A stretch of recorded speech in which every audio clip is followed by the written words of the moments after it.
అందరికీ నమస్కారం. December 6th early morning. ఆ రోజు శనివారం. రోజు ముందునైతే కూరగాయలు కట్ చేసుకుని పెట్టుకుంటాను. ఆ రోజు అప్పటికప్పుడైతే కట్ చేసి టమాటో ఎగ్ కర్రీ చేసేసాను. అన్ని పనులు ఒకే టైంకి ఒకేసారి కావాలంటే కావు కదా.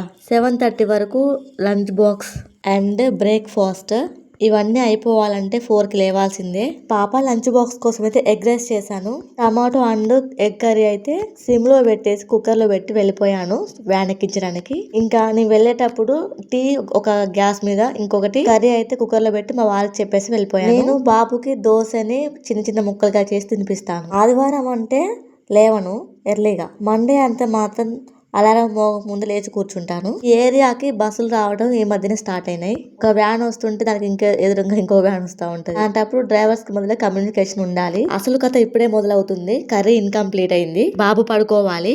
See the next video. ఈ వీడియోకి ఒక చిన్న లైక్ చేయండి అబ్బా, ప్లీజ్ డూ సబ్స్క్రైబ్.